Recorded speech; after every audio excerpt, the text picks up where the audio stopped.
أعوذ بالله من الشيطان الرجيم بسم الله الرحمن الرحيم Salam alaikum. Inch'Allah, on va se retrouver aujourd'hui pour une nouvelle séance sur la vie de l'imam Sajjad alayhi salam. Donc hier, nous avons vu le dernier épisode, si on peut dire, des suites directes de la tragédie de Karbala. En même temps, ce même épisode qui était le dernier moment et les derniers effets de la tragédie de Karbala, c'est aussi la première étape de la vie de l'imam Sajjad à Médine. Donc, avant de continuer le travail qu'il va faire pendant plus de 30 ans de façon secrète, en repli, nous allons refaire un état des lieux et avoir un point de vue sur la situation générale. Mais avant, nous allons lire. Il est rapporté de l'imam Sajjad, « Ô vous les gens, craignez Dieu et sachez que c'est vers lui que vous retournez. » Donc, vous voyez que toujours, on a essayé d'évoquer des paroles de l'imam Sajjad qui étaient un peu aussi liées à la situation dans laquelle il vivait. Les gens étant complètement noyés dans la vie de ce monde, ils commençaient à oublier Dieu, commençaient à oublier l'au-delà. C'est pour ça qu'il aimait répéter cette phrase « Vous les gens, craignez Dieu et sachez que c'est vers lui que vous retournez. » Quoi qu'il se passe, que vous y croyez ou que vous n'y croyez pas, c'est une vérité implacable. Donc, si on fait un rappel depuis le début, nous avons vu que nous avons commencé par, nous avons vu une introduction générale avec les points fondamentaux et la marche des imams avant l'imam Sajjad. Puis nous avons vu les principaux moments de la vie de l'imam Sajjad. Nous avons vu l'imam de Karbala à Médine. Donc maintenant, nous avons commencé le retour de l'imam à Médine. Nous avons vu son retour, comment les deux aspects principaux étaient la mise en évidence de la tristesse et de la gravité de la tragédie de Karbala. Nous avons vu aussi comment il a essayé d'exploiter les sentiments de remords et de culpabilité qu'il avait fait naître à Koufa à travers 2 ou 3 mouvements de révolte. Maintenant, avant de continuer à voir quelle a été la tactique ou la politique suivie par l'imam avec le pouvoir en place, avec la formation des cadres, avec le savoir islamique, avec les gens ordinaires, nous allons faire un état des lieux et à partir de cet état des lieux, déterminer ses principales tâches. Voilà. Donc, c'est la session d'aujourd'hui. Bien. Donc, nous allons voir le plan de ce soir. Donc, point sur la situation générale, tâche principale. Premièrement, nous allons faire un point sur la situation générale. Nous allons découvrir que c'est une situation de peur et de répression, une situation de dégénérescence intellectuelle et morale, donc nous allons voir jusqu'à quel point, et une situation de corruption politique. Le deuxième point, c'est que face à une telle situation, quelle alternative se posait pour l'imam Sajjad? Et en troisième point, à partir du moment où nous allons voir quel choix il a fait, quelles sont les 3 principales tâches que l'on peut voir que l'imam s'est déterminé pour sa période de l'imam. Donc, premièrement, concernant le patrimoine islamique originel. Deuxièmement, concernant le retour du gouvernement à l'imam. Troisièmement, concernant la formation de cadres. Donc, nous allons commencer d'abord par un résumé. Donc, nous allons commencer par faire un point sur la situation générale. Bien. Le premier point qu'on a abordé, comme vous pouvez vous imaginer, c'est une situation de peur et de répression. Bien. Par contre, là, nous allons dans les événements, dans les livres qui rapportent la situation de l'imam Sajjad, les savants font une distinction entre la situation après la tragédie du Karbala, mais avant l'arrivée de graves événements, et la situation après l'arrivée de ces graves événements. Bien. Donc, dans un premier temps, nous allons voir quelle était la situation avant l'arrivée de ces graves événements. Donc, nous avons vu d'un côté comment la tragédie de l'imam Hussein avait provoqué des sentiments divers au niveau de la nation islamique, selon le degré d'implication directe de ces gens-là par rapport à la tragédie. Koufa, dans la mesure c'était la ville qui avait appelé l'imam Hussein alayhi salam et à qui elle avait prêté allégeance, et obligatoirement est la ville qui a le plus ressenti les sentiments de remords, de culpabilité et en même temps le sentiment de la nécessité de tirer vengeance de la mort de l'imam Hussein alayhi salam. Nous avons vu une ville comme Médine, que l'imam Sajjad avait regagné, que en fait, ils avaient laissé partir l'imam Hussein alayhi salam, sans peut-être bien comprendre le véritable enjeu qui était derrière cette marche de l'imam Hussein, et que quand l'imam Sajjad est revenu, c'est surtout, il a fait appel à leur sentiment de pitié, de compassion par rapport à la situation, pour essayer de créer un climat, un terrain général qui ne soit pas favorable à l'établissement de bons rapports avec Yazid. Donc nous avons vu que les premières réactions après la tragédie de l'imam Hussein est partie de Médine. Justement, quand ils ont été envoyés à Médine, ils n'ont pas pu supporter de voir Yazid boire de l'alcool et ils n'ont pas pu supporter la corruption. Bien. Mais on pouvait encore constater, avant l'arrivée des graves événements, des attitudes d'individus ou bien collectifs qui étaient encore solidaires par rapport aux partisans de l'imam Hussein alayhi salam. On avait vu le cas de Koufa quand comment il s'appelle, Abdallah, fils de Afif el-Razdi, comment il est intervenu contre Ubaydullah ben Ziyad et comment il a interpellé en disant comment tu oses parler de cette façon-là. Et il savait très bien qu'en se dressant ouvertement contre lui, il allait mourir. Et c'est effectivement, il a connu le martyre. On a eu un autre épisode aussi toujours à Koufa, quand ils étaient emprisonnés près rue du Palais, il y a une pierre qui était tombée dans l'endroit où ils se trouvaient et la pierre était enveloppée d'une feuille sur laquelle était écrite: le gouverneur de Koufa a envoyé un homme à Shem pour s'enquérir auprès de Yazid de ce qu'il doit faire de vous. Si vous entendez demain matin une voix dire Allahu Akbar, alors sachez que vous serez tués ici. C'est-à-dire qu'ils seront tués, tous les prisonniers, les captifs, les femmes, les enfants et l'imam Sajjad seraient tués à Koufa. Mais si vous entendez, donc, si vous ne l'entendez pas, donc si vous n'entendez pas Allahu Akbar, alors sachez que votre situation s'améliorera. Donc, qu'est-ce que ça veut dire, cette petite histoire? C'est qu'il existait encore une personne, un membre de cette organisation qu'on a appelée informelle, qui était présente près du régime du gouverneur Ibn Ziyad, bien informé de ce qui allait se passer, et en même temps qui a pris le risque de venir s'approcher de la prison et de faire parvenir cette information aux prisonniers qui étaient détenus dans cette prison à côté du palais d'Ubaydullah. Donc, ce que constatent les savants, dont l'imam Khamenei, c'est que cette organisation informelle chiite dont on avait fait allusion hier ne s'était pas encore effondrée et qu'il y avait encore des éléments qui étaient prêts à se sacrifier, à se mettre en avant pour défendre Ahl el-Bayt. Bien. Donc, par contre, tous les savants disent que cette situation va changer après l'arrivée de graves événements.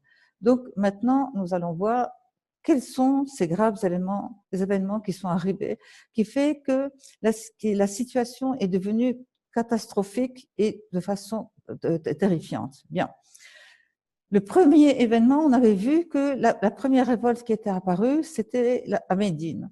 Il y avait Abdallah ben Hazallah qui, après le retour de Shem, après avoir vu la corruption de Yazid, après les tentatives de Yazid de les acheter avec de l'argent, ont été révoltés en disant que ça n'avait rien à voir avec le message de l'islam. Et quand ils sont retournés à Médine, ont pris les armes et se sont révoltés. Nous avons vu que Yazid avait alors envoyé son armée pour les combattre et les éliminer.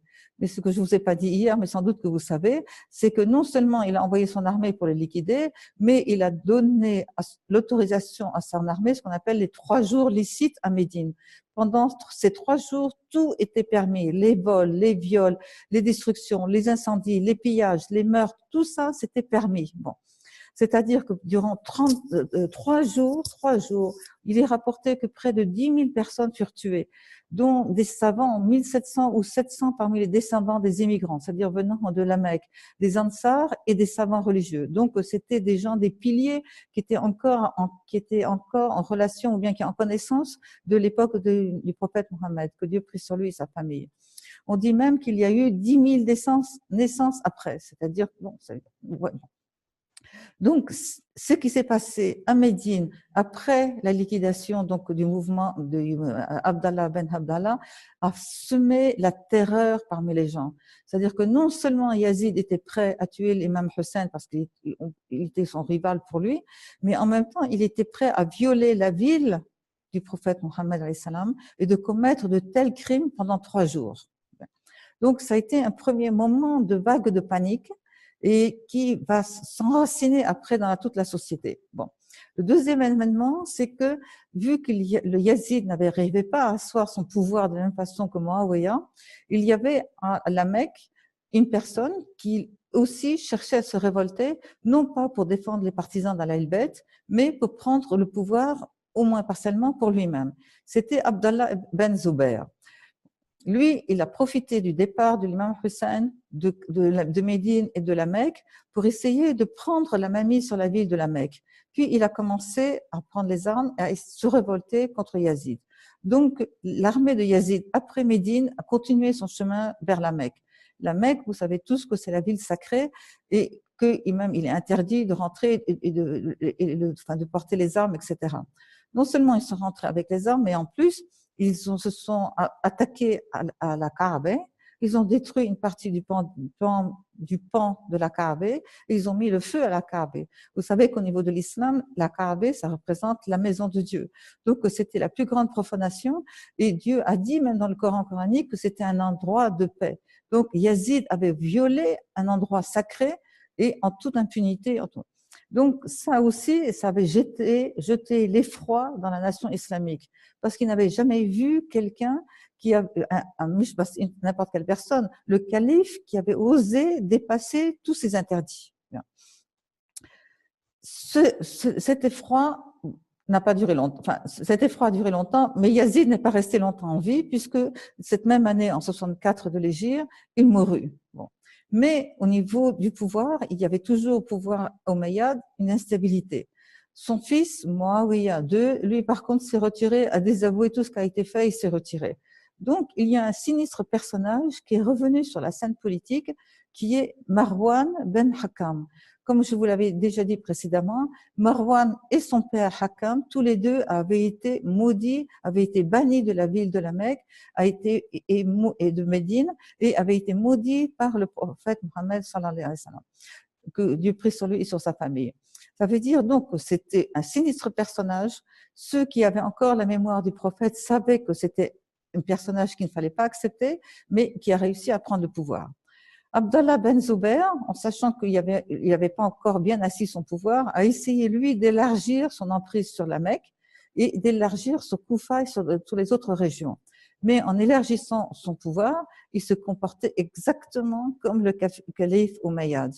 Ce qui fait que même ceux de Koufa et d'ailleurs qui avaient prêté allégeance ou qui allaient prêter allégeance ont eu les mêmes types de problèmes.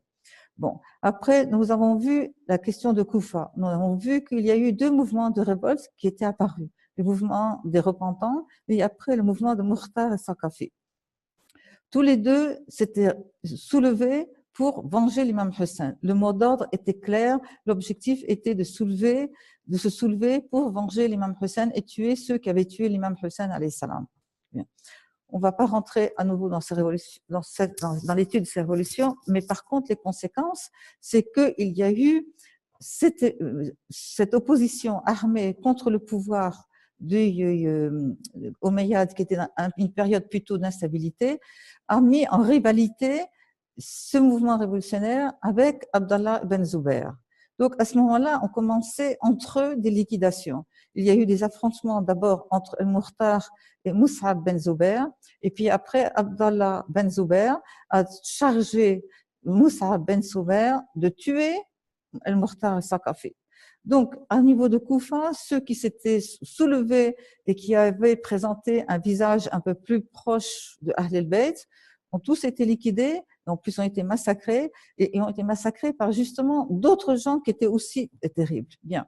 Donc, l'effroi à leur mort, c'est revenu. C'est-à-dire que s'ils avaient eu espoir à un moment donné avec El-Mukhtar, quand il a été tué, il n'y avait plus d'espoir du tout, et donc l'effroi s'est abattu. C'est dans cette situation globale d'instabilité, etc., que le fils de Marwan ben Hakam a pris le pouvoir à Shem, et qu'à ce moment-là, il a instauré une dictature, on peut dire, ou un pouvoir absolu qui va durer pendant 20 ans. C'est-à-dire que c'était une personne qui est arrivée au pouvoir et qui a essayé d'utiliser toutes les contradictions qu'il pouvait trouver sur place pour asseoir son pouvoir. Donc, les crimes se sont accentués et c'était une vague de répression qui va s'abattre. Bien sûr, tous les partisans de Ahl Bayt étaient les premiers visés. Donc, ça, c'est le premier aperçu qui est, voilà la situation qui était une situation, donc, situation de peur et de répression. Bien. Maintenant, donc, on a parlé donc de la catastrophe Akka, la profanation de la Mecque, donc les dissensions meurtrières à Koufa, la mainmise d'Abd al-Malik. Voilà. Ce n'est qu'après l'arrivée de ces événements que la répression s'est beaucoup accrue. Elle s'est organisée et disons qu'il y avait de moins en moins de failles dans le pouvoir omeyyade. Maintenant, le deuxième aspect qu'on veut voir, c'est la situation de dégénérescence intellectuelle et morale. Bon, nous, on a traduit par le mot intellectuel dans le sens que c'est aussi bien au niveau de la culture intellectuelle qu'aussi au niveau de la foi, de la croyance et de la connaissance de la religion musulmane. Bien. Premier constat, c'est la faiblesse de la foi. Bien. Plusieurs facteurs sont rentrés en jeu. On avait déjà dit la dernière fois, Muawiyah a dirigé la nation islamique pendant plus de 20 ans. C'est-à-dire que, et pendant sa période-là, il y a eu des conquêtes, donc il y a eu des gens qui n'ont connu l'islam qu'à travers le Muawiyah. Bien. Quand il y a eu des mouvements de répression sauvage, les gens déjà n'ont pas pu répondre à l'appel de l'imam Hassan, n'ont pas pu répondre à l'appel de l'imam Hussein alayhi salam. Maintenant que pour eux, il y a eu l'assassinat de l'imam Hussein alayhi salam, devant la terreur et devant la peur, leur foi a commencé à diminuer. Ce n'est pas quelque chose, une déclaration de foi au niveau de la parole, mais c'est quelque chose au niveau du cœur et c'est quelque chose qui se manifeste au niveau des actes. C'est-à-dire que si moi je foi en quelque chose, je suis capable de faire quelque chose, quitte à sacrifier ma vie pour défendre cette foi. Ce degré-là commençait à disparaître. Bien. En même temps, il y avait un autre aspect qui aussi est un facteur d'affaiblissement de la foi, c'était les richesses qui étaient apparues dans la nation islamique et l'attachement à ce monde. Bien. Mais en même temps, cette faiblesse de la foi, on peut dire que si la majorité souffrait de défaillance au niveau de leurs convictions et de la faiblesse de la foi, la situation n'était pas arrivée à un point tel que les gens ne croyaient plus au prophète ni au Coran. Bon, certes, il y a eu quelques notables qui ont essayé de minimiser la prophétie face au califat, que ce soit pour essayer d'obtenir les faveurs du calife, que ce soit pour d'autres raisons, et donc ils ont essayé de minimiser le rang de la prophétie. Mais ça, c'était un rang extrêmement minoritaire au sein des notables de Bani Umayyad, mais en général, la situation générale qui existait était qu'on sauvegardait le prophète Mohammed sallallahu alayhi wa sallam et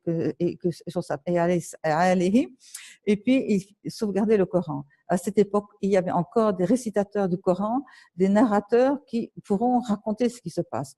Même Muawiyah connaissait le Coran, même Abd al-Malik ben al-Hakam, le maudit, connaissait le Coran totalement.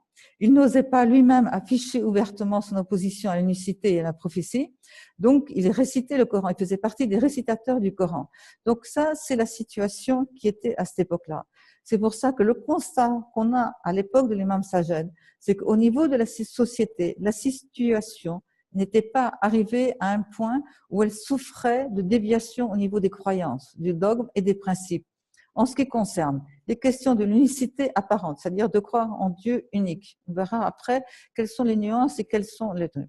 Deuxièmement, au niveau de la prophétie, c'est-à-dire de la prophétie du prophète Mohammed, que Dieu prie sur lui et sur sa famille, au niveau de la résurrection après la mort, et au niveau du Coran. C'est-à-dire que le Coran était retenu par cœur et il savait que c'était le message de Dieu et personne ne remettait en question ça. Bon. Certes, ces questions s'effaçaient progressivement de leur mémoire et la vie matérielle prenait le dessus, surtout au point de faire oublier le dogme divin. Bien. Donc, nous allons voir le deuxième point, c'est donc l'attachement à ce monde. À partir du moment où il y a d'un côté la peur, la répression, donc qui fait que les gens n'osent pas prendre l'initiative, et de l'autre côté, il y avait un essor de la vie sociale, de la vie économique, de la vie des richesses. À ce moment-là, ce qui s'est développé de plus en plus, c'est l'attachement à ce monde et la préoccupation de satisfaire les besoins de ce monde.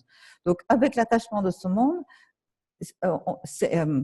c'est développer la faiblesse de la morale. C'est-à-dire qu'à ce moment-là, les gens ne cherchaient plus à faire concurrence pour faire des bonnes actions entre eux, mais par contre, ils n'avaient plus que la préoccupation de chercher les choses matérielles de ce monde et et les plaisirs de ce monde.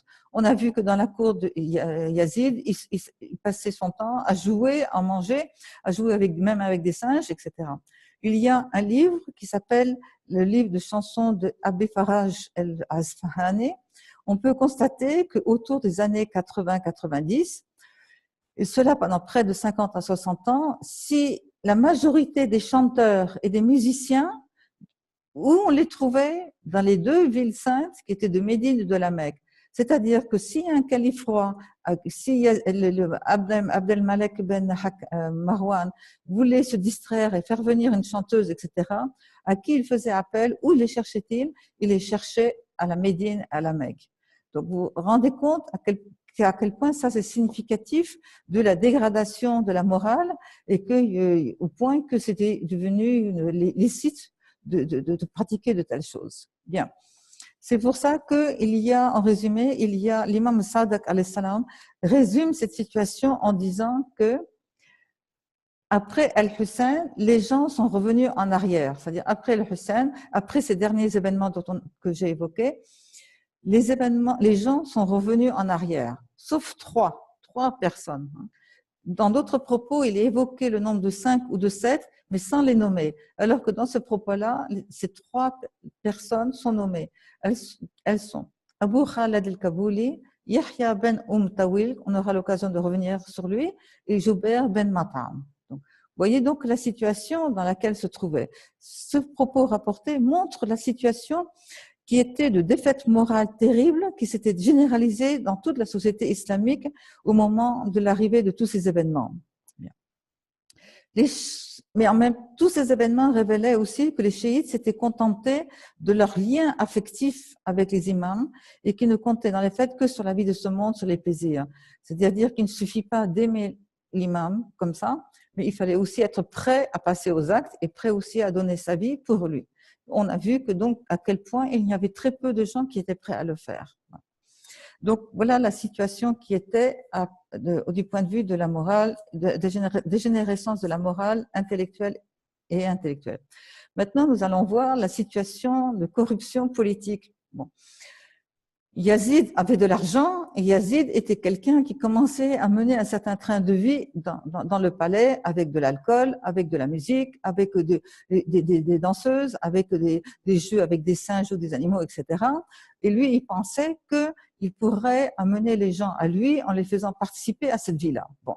Et les autres disant que si le calife menait une telle vie, pourquoi pas nous? Bien. Donc, il a essayé de gagner des notables, des gens par cet intermédiaire. Le deuxième intermédiaire où il essayait de gagner les gens, c'est de leur donner de l'argent. Bon. Nous, de ce point de vue-là, nous avons vu donc la corruption par la débauche et l'argent. Nous avons vu des exemples hier, l'histoire de la révolte de Médine, elle est partie à partir de ce problème-là. C'est-à-dire que le gouverneur de Médine donc, avait envoyé une délégation de notables à Chem, et à ce moment-là, Yazid a essayé de les intégrer dans ses soirées, et il a essayé de leur donner de l'argent pour essayer de les acheter. Ils ont été tellement choqués que ça a amené la révolution. Il y a un deuxième exemple sur lequel nous allons revenir aussi par la suite, c'est le savant Zuhri.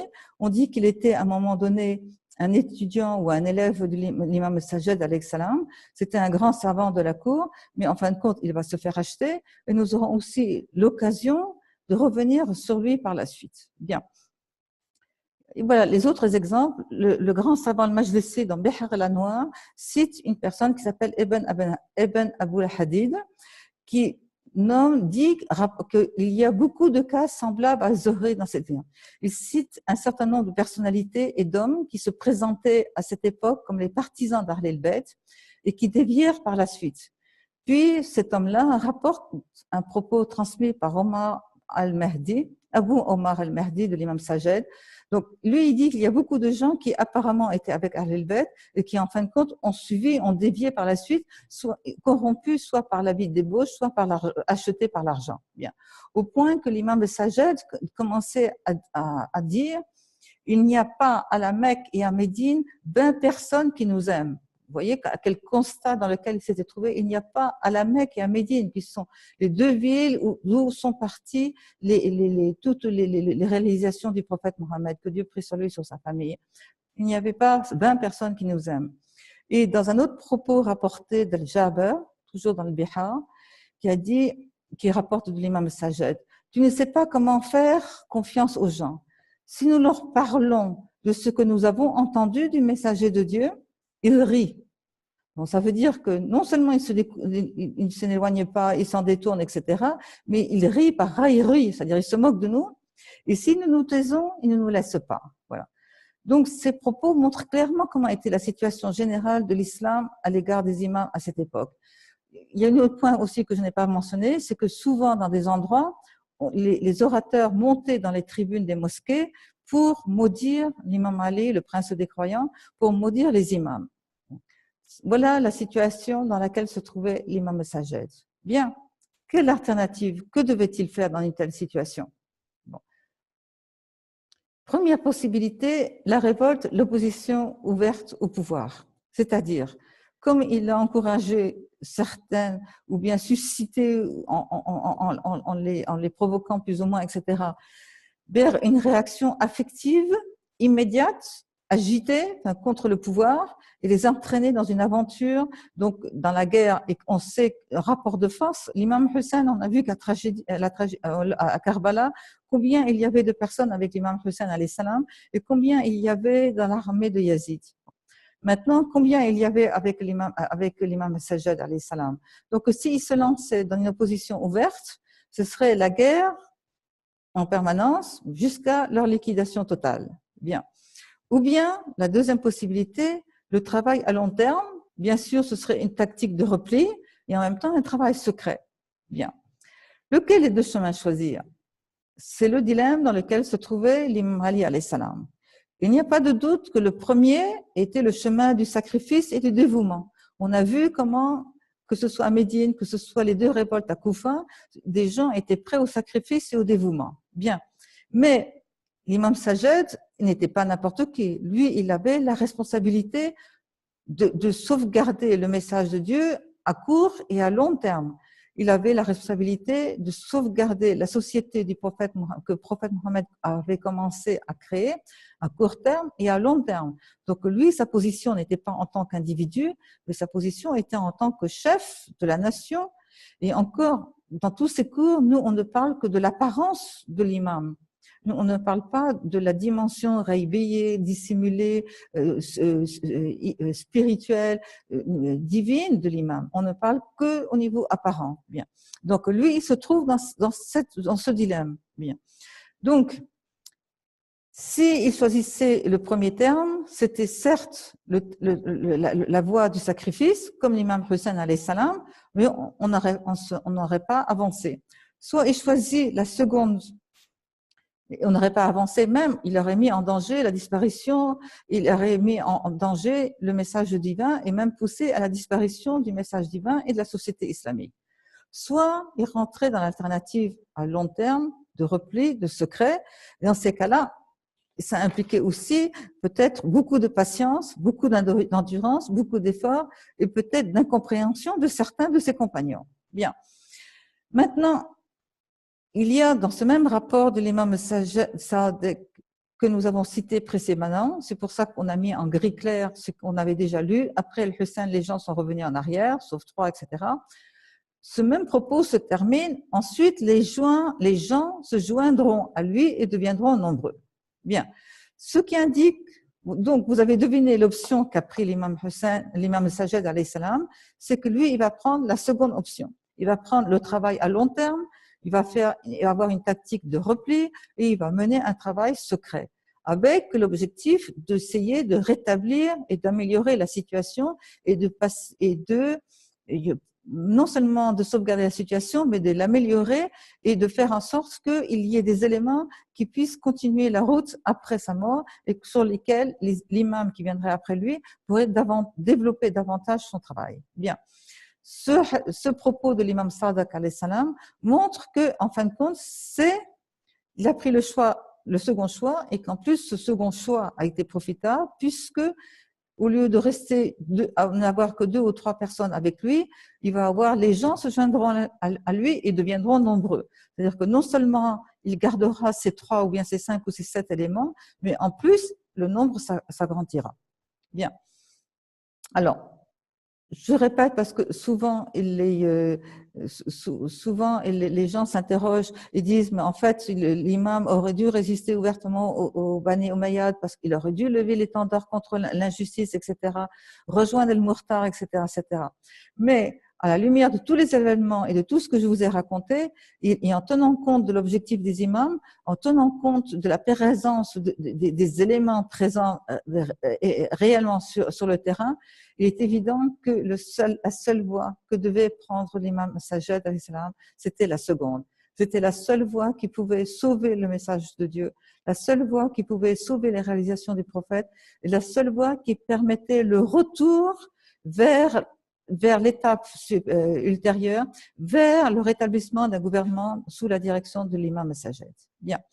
Donc maintenant, il nous reste un dernier point qui est, puisqu'il a décidé de prendre la seconde alternative et donc de faire un travail à longue haleine, quelles ont été les 3 principales tâches que l'imam Sajjad se serait fixées? Bon, il n'y a pas un texte qui a dit « moi je veux faire ça, 1, 2, 3 ». Ces 3 principales tâches ont été dégagées à partir de ce que lui, il a fait. Donc, la première tâche va concerner le patrimoine islamique originel. Bon.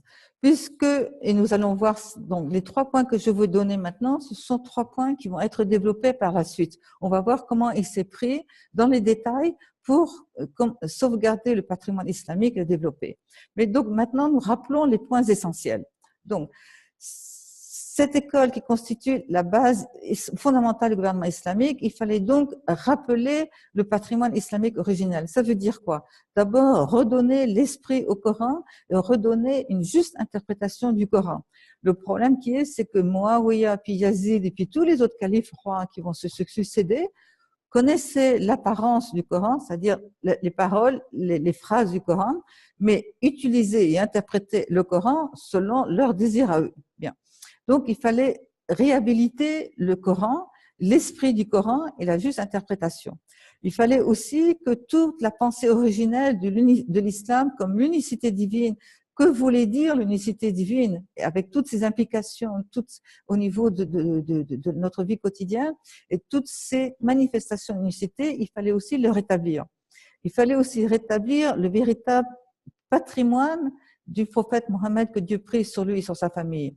Nous allons rentrer dans les détails de voir comment, depuis Muawiyah et depuis même les califes précédents, on a vu qu'il y a eu des hadiths qui ont été inventés, des hadiths qui ont été falsifiés, des hadiths qui ont été supprimés, etc.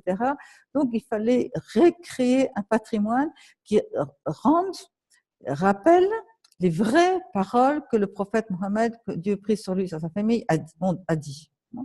Donc, tout ça, ça va être son travail. Il fallait rétablir la véritable station spirituelle de l'homme. L'homme est essentiellement spirituel, pas matériel. Par contre, on a été créé sur Terre, donc c'est à travers les caractéristiques matérielles que nous réalisons et nous devons élever notre spiritualité. Le message de l'islam est celui qui est le plus complet pour montrer ce lien entre comment utiliser le matériel pour renforcer et développer notre spiritualité. Donc, il fallait rétablir tout cela. Et bien sûr, vous connaissez un des principaux documents qu'il nous a laissé, c'est Sahifé Sajjadiyye. Nous aurons l'occasion d'y revenir, mais il y a toutes ces dimensions à l'intérieur de ce recueil d'invocations. Bon. Il y a aussi un autre document sur lequel nous reviendrons qui s'appelle Risalat al-Hukuk, la lettre des droits. Bien.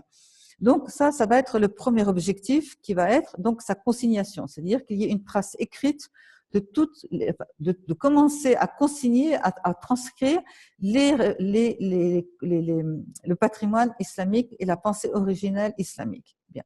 Deuxièmement, nous allons voir comment il va commencer à développer son étude, que ce soit connu, et le faire étudier par d'autres gens, et pas que par l'imam. Et deuxièmement, comment petit à petit réussir à le diffuser pour que petit à petit rétablir un peu partout la vraie parole de Dieu. Bien. Donc ça, la première tâche principale de l'imam Sajed, concerne le patrimoine islamique original. La deuxième tâche va concerner le retour de gouvernement à l'imam. C'est-à-dire, nous, on avait vu que depuis la mort du prophète, on sait que celui qui devait être le successeur du prophète, c'était le prince des croyants, l'imam Ali. Non pas parce qu'il était le cousin du prophète, mais parce qu'il avait été pressenti par Dieu et par la suite éduqué, façonné par le prophète Mohammed. Bien, donc il fallait, nous avons vu tous les épisodes, il fallait donc commencer à préparer le terrain pour que les gens appellent au retour du gouvernement sous la direction de l'imam. Donc ça voulait dire qu'il fallait premièrement contrer la propagande anti-Ahl al-Bayt qui était propagée par Muawiyah et par tous les califes rois qui lui ont succédé, notamment contre les malédictions de l'imam Ali et des imams par la suite. Il fallait rétablir la réalité de qui étaient les imams, qu'est-ce qu'ils représentaient, que voulaient-ils pour la nation, etc., etc. Donc, premier aspect qu'il devait faire, c'est contrer la propagande anti-Ahl al-Bayt. Et deuxièmement, il fallait rétablir la signification de l'imama. Ce n'était pas une rivalité de pouvoir temporel, mais il y avait toute une dimension dans laquelle nous allons revenir. La signification de l'imama et qui était l'imam. Donc ça, la deuxième tâche tournait autour concerne le retour du gouvernement à l'imam. La troisième tâche principale sera autour concernant la formation de cadres. C'est-à-dire que l'imam Sajed ne pouvait pas rester tout seul à pouvoir travailler et divulguer les sciences islamiques. Il avait besoin de gens qui, à la fois, apprennent, assimilent et après diffusent autour d'eux. Donc, il fallait les former. Premièrement, il fallait reformer ce qu'on avait appelé les formations de partisans informels. Ça veut dire qu'il fallait recommencer à créer des réseaux de confiance où, à titre individuel, on avait dit que les formations, ce n'est pas des organisations telles que nous on parle à l'heure actuelle, mais au moins des réseaux de confiance, des gens qui étaient prêts à donner leur vie pour défendre la ligne de Ahl al-Bayt. Donc, ce sont tout ça qu'il fallait remettre en place, activer. Et deuxièmement, il y avait la formation de cadres. Tout ça, ça va faire l'objet d'une séance entière. Troisième aspect aussi, qui était de profiter de la situation de l'imam pour essayer d'alléger la terreur, le joug de la terreur de la répression. Parce que la répression s'est développée sur tout le monde, et notamment sur les partisans de Ahl al-Bayt, et bien sûr aussi sur l'imam. Si l'imam Sajed avait les moyens de pouvoir intervenir pour alléger la pression sur ses partisans, il allait le faire, que ce soit sous la forme d'une intervention directe, que ce soit sous la forme de taqiyé. Des fois, nier quelqu'un d'être de ses partisans, même si ça attriste la personne, de ne pas être reconnu comme étant un partisan de l'imam Sajed, était parfois une protection de cette personne contre la répression des Omeyyades. Voilà. Donc, voilà la troisième tâche principale que se donne concerne la formation de cadres. Donc, si on récapitule les tâches, premièrement, consigner et faire connaître aux gens la pensée islamique originelle. Deuxièmement, faire connaître la réalité de l'imama et du califat, c'est-à-dire la question du gouvernement islamique et les justes droits d'Ahl al-Bayt. Troisièmement, mettre en place des formes organisées pour les partisans d'Ahl al-Bayt et former des cadres. Allahumma salli ala Muhammad wa ali Muhammad. Bien, voilà. Donc maintenant, on a fait le tour de la situation et demain, nous allons commencer à avoir la position de l'imam Sajed avec la position de l'imam Sajed avec le pouvoir central. Donc, je fais un rappel de ce que nous avons vu aujourd'hui. Un point sur la situation générale, une situation de peur et de répression, une situation de dégénérescence intellectuelle et morale, 3, une situation de corruption politique. Bien. Quelle alternative pour l'imam Sajed? Et en dernière instance, choisissant le travail à long terme secret, quelles étaient les 3 principales tâches de l'imam Sajed? 1, concernant le patrimoine islamique originel. 2, concernant le retour du gouvernement à l'imam. 3, concernant la formation de cadres. Donc, demain, nous allons nous retrouver, Inch'Allah, et le premier point que nous allons aborder, c'est le rapport de l'imam Sajed avec le pouvoir omeyyade.